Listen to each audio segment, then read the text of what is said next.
be the spokesperson for India, that is Bharat. Hello future leaders.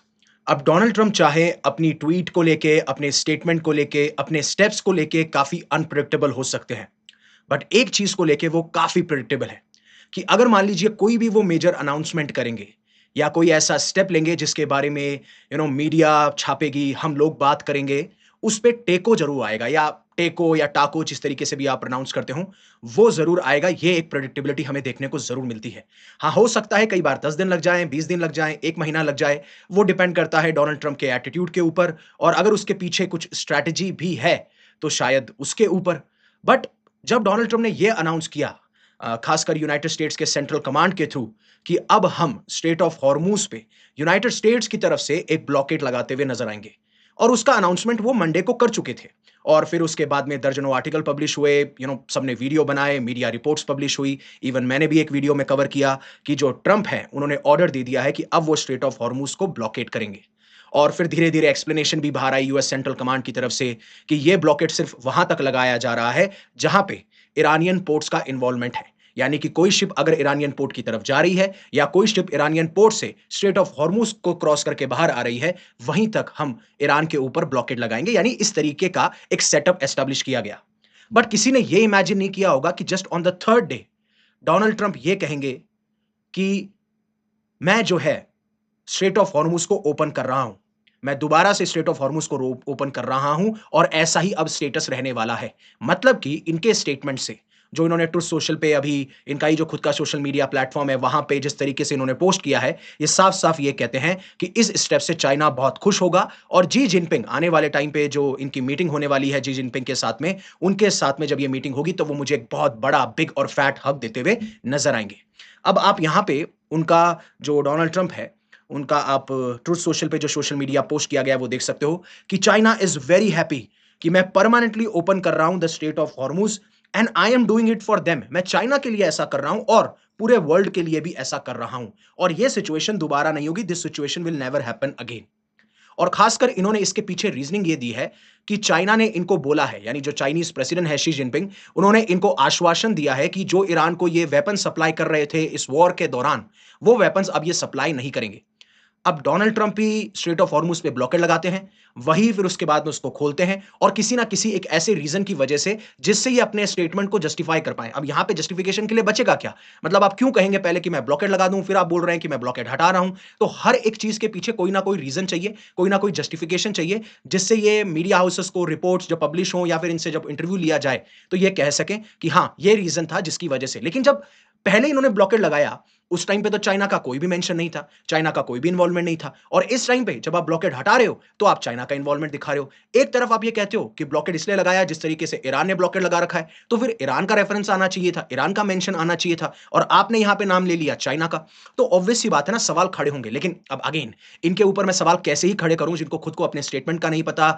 सुबह उठेंगे तो कुछ और बोलेंगे, शाम को उठेंगे तो कुछ और बोलेंगे, और सुबह शाम तो छोड़िए, मान लीजिए 7 बजे कुछ बोला है तो 9 बजे कुछ और बोल देंगे। And sometimes it is quite frustrating, मतलब आप कौन से स्टेटमेंट पे बिलीव करें, कौन से स्टेटमेंट पे बिलीव ना करें। और समटाइम्स मुझे लगता है यही इनकी डेलिबरेट स्ट्रेटजी है, to confuse the audience, to confuse the reporters. But एक लगातार कंटेंट आता रहता है, आप भी खुश, हम भी खुश, और सबके सब खुश रहते हैं। लेकिन हर एक चीज के पीछे कोई ना कोई रीजन जरूर होता है। अब जब इन्होंने ब्लॉकेट लगाया तब इन्होंने कहा कि ईरान जो है 90% जो इनका रेवेन्यू आता है ईरान के पास में वो बाय सी आता है, स्पेशली जिस तरीके से वो गैस एक्सपोर्ट करते हैं और क्रूड ऑयल को एक्सपोर्ट करते हैं, तो उसको चोक करने के लिए लगाया गया। और एट द एंड चाइना के ऊपर कैसे प्रेशर इंक्रीज किया जा सके, क्योंकि अगर आप माने या ना माने, और मानते भी हैं, मेरे को पता भी, आपको रिपोर्ट्स पता है कि 1/3 जो इंपोर्ट होता है क्रूड ऑयल का चाइना के अंदर, वो मोस्टली आता है ईरान से, और आप इसको दरकिनार नहीं कर सकते, और ये मैंने पहले भी आपको बता दिया था। लेकिन चाइना की ये रिपोर्ट निकल के आना कि they have agreed not to send weapons to Iran, हालांकि इन्होंने ये कह दिया है, और फिर ये कहते हैं कि प्रेसिडेंट जी जो है वो मुझे एक बिग फैट हग देंगे जब मैं कुछ ही हफ्तों में वहां पे पहुंचूंगा, और हम बहुत स्मार्टली काम कर रहे हैं, बहुत अच्छे से काम कर रहे हैं। बट एक चीज याद रखिएगा, हम बहुत अच्छे हैं फाइटिंग करने में, और फार बेटर हैं, आपसे काफी अच्छे हैं, फार बेटर हैं अगर आप फाइट करने पे आ गए तो, प्रेसिडेंट डोनाल्ड जे ट्रम्प। और हालांकि अच्छी बात है, आजकल ये thank you for attention to this matter नहीं लिखते हैं, और आप काफी लोग जब इनको ट्रोल भी करना होता है तो वो अपनी पोस्ट भी इसी तरीके से एंड करते हैं, thank you for your attention on this matter. But ये वेपन वाला सवाल आया कहाँ से? और इसके पीछे की कहानी क्या है? मतलब ऑब्वियस सी बात है कुछ ना कुछ रिपोर्ट्स होंगी, कुछ ना कुछ इंटेलिजेंस इनपुट्स होंगे, तभी ये सारी चीज़ें निकल के आईं। अब चाइना इस चीज़ के बारे में क्या कहता है क्योंकि जब यूनाइटेड स्टेट्स की इंटेलिजेंस ने ये इंडिकेट किया कि चाइना एक वेपन शिपमेंट की तैयारियाँ कर रहा है, जिसमें कि एयर डिफेंस सिस्टम प्रोवाइड किए जाएँगे चाइना के द्वारा ईरान को, इस वॉर के अंदर। और ये जो 2 हफ्ते का सीज़फायर है ना, ये सिर्फ़ एक छलावा है जिसमें ईरान अपने आप को रीग्रुप कर रहा है, प्रिपेयर कर रहा है, जिससे कि एक बार जो चाइनीज़ वेपन शिपमेंट है, खासकर एयर डिफेंस सिस्टम, वो पहुँच जाए ईरान के पास में, वो दोबारा से ये वॉर शुरू कर सकता है। अब अगेन यूएस इंटेलिजेंस ने ये कहा, यूएस के प्रेसिडेंट डोनाल्ड ट्रम्प ने ये कहा, ना चाइना की तरफ से कोई स्टेटमेंट आया और हालाँकि अब जो ये पोस्ट आया तो देखते हैं कि कल क्या स्टेटमेंट आता है इसी पोस्ट के ऊपर चाइनीज़ मिनिस्ट्री या चाइनीज़ प्रेसिडेंट के द्वारा। बट जब ये सारी चीज़ें हुई, उस टाइम पे ये कहा कि अगर ऐसा है, अगर हमें पता चलता है कि ये रिपोर्ट एक्यूरेट है, तो हम चाइना के ऊपर 50% टैरिफ लगा देंगे। अब उधर से चाइना का क्लेम ये आता है कि जिस तरीके से आप नेवल ब्लॉकेड लगा रहे हैं स्ट्रेट ऑफ हॉर्मुज़ का, ये बहुत ज़्यादा डेंजरस है, इर्रेस्पॉन्सिबल है, आप खुद इंटरनेशनल लॉ को वायलेट कर रहे हो और अब यूएस को ये बार-बार कहना कि वो इंटरनेशनल लॉ को वायलेट कर रहे हैं, अगेन मतलब मुझे कोई लगता नहीं है कि वो सेंस बनाता है, क्योंकि वो बार-बार कर रहे हैं। वेनेजुला का केस ले लीजिए, फिर क्यूबा को धमकी देना, फिर ग्रीनलैंड के बारे में बात करना एंड व्हाट नॉट। ये सारे इंसिडेंट आपको दर्शाते हैं कि US is not at all interested in international rule, world order और व्हाटएवर इट इज़। और समटाइम्स पावरफुल कंट्रीज़ जो पावरफुल देश होते हैं, वो इन चीज़ों में बिलीव भी नहीं करते। लेकिन उसके बाद में चाइना का एक रिस्पॉन्स आता है, जब ये रिपोर्ट्स बाहर निकल के आई कि वेपन शिपमेंट जा रहा है, वहाँ पे वेपन सप्लाई किए जा रहे हैं, चाइना को डायरेक्टली, इनडायरेक्टली ईरान हेल्प कर रहा है और पहले भी रिपोर्ट्स निकल के आई थी कि इंटेलिजेंस इनपुट की बात करें तो रशिया और चाइना एक हिडन हैंड है, जो कि ईरान को सपोर्ट कर रहे हैं और इसी वजह से ईरान जो है इतना एक्यूरेटली मिडल ईस्ट के बेसिस को टारगेट कर पा रहा है, इनके शिप्स को टारगेट कर पा रहा है एंड व्हाट नॉट। इसके पीछे सारी रिपोर्ट्स निकल के आए। हालाँकि उसके ऊपर कोई कमेंट नहीं आया था चाइना की तरफ से, लेकिन इस पे साफ-साफ इन रिपोर्ट्स पे जहाँ पे वेपन शिपमेंट की बात की गई थी, चाइना ये कह देता है, ये बेसलेस रिपोर्ट्स हैं, ये हमारी इमेज को डैमेज करने की कोशिश की जा रही है। ऐसा कुछ भी नहीं है, हम बहुत रिस्पॉन्सिबल हैं, बहुत सावधानीपूर्वक हमारा एक एटीट्यूड रहता है कि हमें जो एक्सपोर्ट्स करना है वेपन्स का, वो किस देश को करना है, किस बेसिस पे करना है, दैट डिपेंड्स अपॉन अस और वो हम रिस्पॉन्सिबली और कॉशियसली यानी सावधानीपूर्वक ये स्टेप करते हैं। और इसी चीज़ को क्लेम करते हुए ट्रम्प ने ये कह दिया। अब एक तरफ जब रिपोर्ट्स निकल के आ रही हैं, चाइनीज़ प्रेसिडेंट ये कह रहे हैं, ऑब्वियस सी बात है सामने तो कोई कहेगा भी नहीं ना कि हम ईरान को वेपन्स कर रहे हैं, उसके पीछे की एक कहानी है जो मैं थोड़ी देर में आपको सुनाऊँगा भी। क्योंकि जब तक आपको कॉन्टेक्स्ट और बैकग्राउंड नहीं दिया जाए, तो चीज़ें फिर समझ में नहीं आती। लेकिन इस तरीके से फिर रिपोर्ट्स पब्लिश हुए और उन्होंने कहा कि जैसे मुझे पता चला कि चाइना वेपन्स प्रोवाइड कर रहा है ईरान को, फिर मैंने लेटर लिखा चाइनीज़ प्रेसिडेंट को, फिर उन्होंने रिप्लाई किया मुझे लेटर के अंदर कि ऐसा हम नहीं करेंगे आने वाले टाइम पे और इसी वजह से मैं स्ट्रेट ऑफ हॉर्मुज़ को रीओपन कर रहा हूँ और पूरी तरीके से रीओपन कर रहा हूँ, मतलब परमानेंटली ऐसी सिचुएशन रहेगी। अब इस पे विश्वास किया जाए या परमानेंटली ओपन रहेगी, उस पे विश्वास किया जाए, तो अगेन वो टाइम बताएगा, वो उनका मूड बताएगा, जिस तरीके की चीज़ें निकल के आएँगी। लेकिन क्या कभी भी चाइना ने ईरान को वेपन सप्लाई नहीं किए? या किस तरीके से चाइना ने ईरान को हेल्प किया इस वॉर के अंदर? उससे पहले अन अकेडमी आपके लिए लेके के आया है इंडिया की मोस्ट ट्रस्टेड यूपीएससी टीम, जिसमें आप सब्सक्रिप्शन के द्वारा 19,999 में आप ये सब्सक्रिप्शन पा सकते हैं। On an average 833 rupees per month आपको देने होंगे और इस सब्सक्रिप्शन से अगर आप चाहते हैं, आप सही में आईएएस, आईपीएस का सपना देखते हैं और आपको लगता है कि आप इसके लिए बने हैं, तो आप सब्सक्रिप्शन परचेज़ कर सकते हैं। डिस्क्रिप्शन में आपको लिंक मिल जाएगा और आप मेरा कोड यूज़ मत करना भूलिएगा YUVI50 दैट इज़ 50। अब आप देखिए, इसके पीछे बहुत लंबी कहानी है। अब मैं आपको ईरान-इराक वॉर के बारे में बता चुका हूँ। तो 1980s में जब ईरान-इराक वॉर हुई, तो उस टाइम पे इराक को सद्दाम हुसैन लीड कर रहे थे और उन्होंने ईरान के ऊपर अटैक कर दिया। और जब अटैक किया तो उनका मानना ये था और इराक का इंटेंशन ये था कि अभी 1979 में इरानियन रिवॉल्यूशन हुआ है और अभी ईरान बहुत कमज़ोर है। अब चाहे से वेपन वाइज़ देखिए या मिलिट्री वाइज़ देखिए, उस टाइम पे ईरान कमज़ोर था भी। लेकिन जहाँ तक विल पावर की बात आती है ना, आपको हर एक देश की स्ट्रेंथ देखनी होगी उनके लोगों की विल पावर से और वही डिसाइड करती है। और उसके लिए मैंने एक अजीत डोवाल साहब ने अभी रिसेंटली एक राष्ट्रीय रक्षा यूनिवर्सिटी में अपना एक एड्रेस भी दिया था, जहाँ पे बहुत सारे लोग एक स्टूडेंट्स गैदर हुए थे राष्ट्रीय रक्षा यूनिवर्सिटी में। उसको भी मैंने आज वीडियो डाला है, प्लीज़ ज़रूर जाके देखिएगा। दैट विल डेफिनिटली डायरेक्टली और इनडायरेक्टली विल हेल्प यू। अब जब 1980s में लेकर 1988 तक ईरान-इराक वॉर चलती है, तो उस टाइम पे चाइना डायरेक्टली ईरान को सप्लाई कर रहा था वेपन्स। अब चाहे वो मिसाइल्स हो, फाइटर जेट्स हो, टैंक्स हो, असॉल्ट राइफल्स हो एंड व्हाट नॉट। और सिर्फ ईरान को ही नहीं, इराक को भी वेपन सप्लाई किए जा रहे थे और बताया जाता है रिपोर्ट्स के दौरान ईरान से ज़्यादा इराक को वेपन सप्लाई किए जा रहे थे, क्योंकि उस टाइम पे चाइनीज़ एडमिनिस्ट्रेशन का सिर्फ एक इंटेंशन था कि हमें ये जो वेपन एक्सपोर्ट कर रहे हैं उससे बस प्रॉफिट बनाना है। जिस तरीके से भी हो हमें ये प्रॉफिट बनाना है, हमें ये नहीं सोचना है कि हम किस नेशन को सपोर्ट कर रहे हैं, बस अगर वेपन की डिमांड हो रही है इन दोनों नेशन के द्वारा तो ऐसा होना चाहिए। बट धीरे-धीरे जब यूनाइटेड स्टेट्स को पता चलता है, तो जब United states high technology export कर रहा था चाइना को, उसको रेस्ट्रिक्ट कर देता है। हालाँकि चाइना डिनाई कर देता है कि हम वेपन्स को सप्लाई नहीं कर रहे हैं और उसके बाद में ये वो प्लेज लेते हैं, शपथ लेते हैं कि हम बहुत ही रेस्ट्रिक्टेड वे में एक्सपोर्ट करेंगे आर्म्स और वेपन्स को। और जब 2006 तक की कहानी आती है, तो 2006 में यूनाइटेड नेशंस सैंक्शंस लगा देता है ईरान के न्यूक्लियर और मिसाइल बैलिस्टिक या जो बैलिस्टिक मिसाइल कैपेबिलिटीज़ हैं या जो मिसाइल कैपेबिलिटीज़ हैं, उनके प्रोग्राम के ऊपर जिसको चाइना सपोर्ट करता है। अब उस टाइम पे चाइना रिस्पॉन्सिबली ये दिखाता है कि हम आर्म्स और वेपन्स नहीं सप्लाई कर रहे हैं। बट आप ये देखेंगे उसके बाद से ही या फिर उसके थोड़े टाइम बाद रिपोर्ट्स निकल के आती हैं कि चाइना जो है अभी भी वेपन ट्रांसफर करता है बट डुअल यूज रोल के हिसाब से या डुअल यूज टेक्नोलॉजीज के हिसाब से, यानी ऐसी टेक्नोलॉजीज चाइना के द्वारा ईरान को प्रोवाइड की जाती है जो सिविलियन पर्पस के लिए भी हो सकती है और मिलिट्री पर्पसेस के लिए भी हो सकती है। तो जब आप किसी चीज को एक्सपोर्ट कर रहे हो तो आप ये कह सकते हो कि ये तो सिविलियन पर्पस के लिए हो रही है, but that depends upon Iran कि वो उसको किस तरीके से इस्तेमाल करेगा। For example ballistic missile fuel के लिए केमिकल्स प्रोवाइड किए गए, ड्रोन कंपोनेंट्स प्रोवाइड किए गए, और कहा जाता है कि जो मिसाइल कैपेबिलिटीज हैं आज ईरान के पास में या ड्रोन कैपेबिलिटीज है उसमें चाइना और नॉर्थ कोरिया का सबसे बड़ा हाथ है। इसलिए आज आप देखेंगे कि ईरान के पास में वो टेक्नोलॉजीज हैं और उसकी वजह से आज वो काउंटर कर पा रहा है यूएस का जो भी प्रेशर आ रहा है, और खासकर यूएस और इजराइल दोनों का। ये कहानी है जो इवॉल्व होकर आती है। लेकिन इन्हीं दौरान एक रिपोर्ट्स और निकल के आई जहां पे चाइनीज फर्म्स, जो चाइनीज प्राइवेट फर्म्स हैं, उनके ऊपर ये इल्जाम लगा कि जो इंटेलिजेंस इनपुट है वो ईरान को प्रोवाइड किए जा रहे हैं इन्हीं चाइनीज फर्म्स के द्वारा।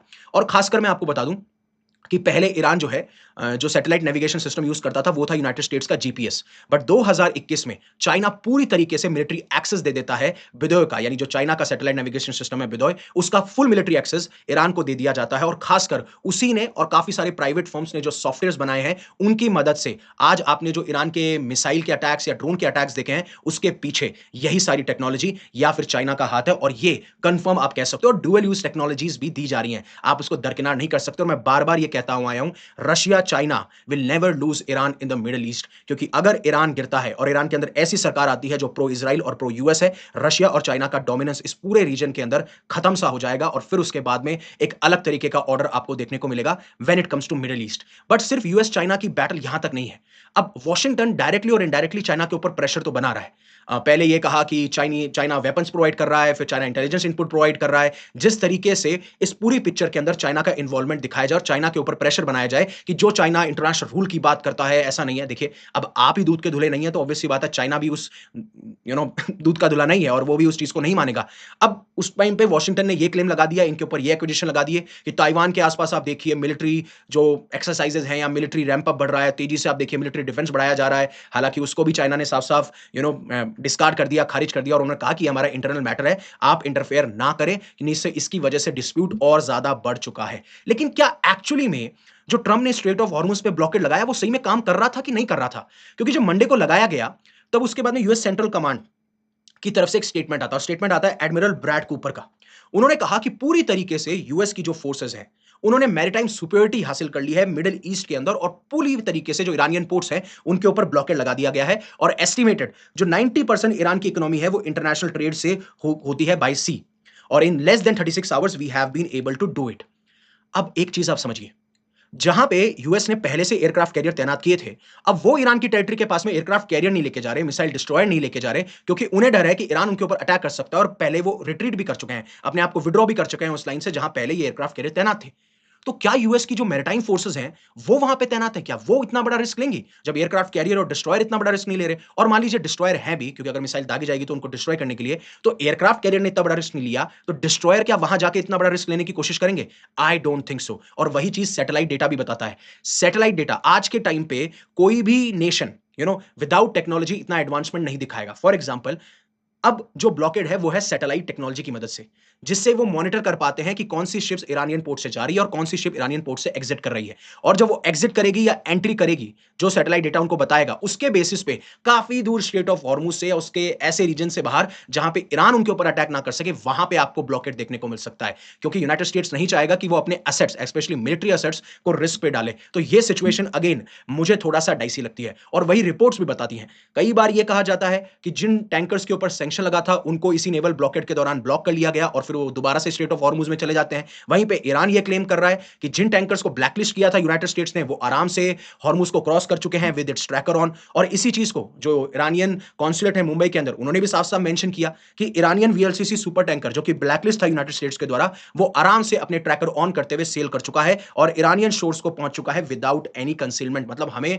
उसको छुपाने की जरूरत नहीं पड़ी है। हमने उसका जो नेविगेशन सिस्टम है या जो आप कहते हैं एआईएस सिस्टम है, जिससे सिग्नल मिलते हैं, जिससे ट्रैकर से डिसाइड कर सकते हैं वो कौन से पाथ से जा रहा है, उस पे हमें कोई भी उसको छुपाने की या बंद करने की ज़रूरत नहीं पड़ी है। और अब ये सिचुएशन यही कहती है। और जहाँ तक आप हॉर्मुज़ की बात करें, तो अब यूरोपियन नेशंस भी हॉर्मुज़ प्लान लेके आ रहे हैं, जिसमें उनका इंटेंशन ये है कि जो भी वॉरिंग पार्टीज़ हैं, जैसे इज़राइल, ईरान और यूएस, हम इसको इस प्लान के अंदर इन तीनों पार्टीज़ को हिस्सा नहीं बनाएँगे। और जैसे ही वॉर खत्म होगी, हमारा मकसद ये होगा कि हम ऐसी माइन क्लियरिंग वेसल्स और बाकी वेसल्स या शिप्स को तैनात करें, जिससे कि माइंस को हटाया जा सके। और जो कॉन्फिडेंस कम हो चुका है या कॉन्फिडेंस डिस्ट्रॉय हो चुका है ग्लोबल शिपिंग कंपनीज का, उसको दोबारा से रिस्टोर किया जा सके। अब इसमें फ्रांस, यूके और काफी सारे यूरोपियन नेशंस का नाम आ रहा है। अब वॉर कब खत्म होती है वो तो देखना जरूरी है, क्योंकि डोनाल्ड ट्रंप ये कह रहे हैं कि by the end of April, और क्योंकि ये इजराइल की डेडलाइन से भी मैच खाती है, तो वी कैन एक्सपेक्ट कि by the end of April this war would stop. क्योंकि बार बार इनका यही कहना है, they are beaten up pretty badly, Trump says peace deal with Iran very possible by end of अप्रैल।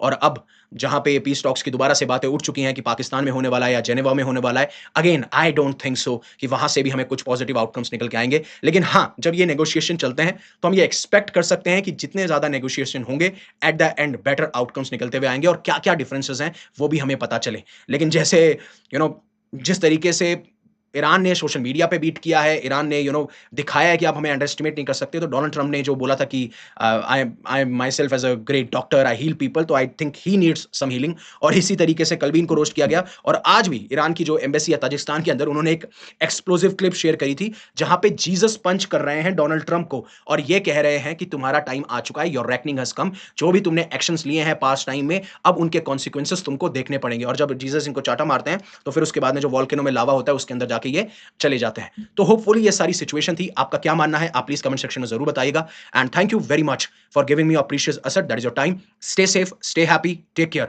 जय हिंद, जय Bharat. And always remember one thing, live in such a way that universe will be proud of you. और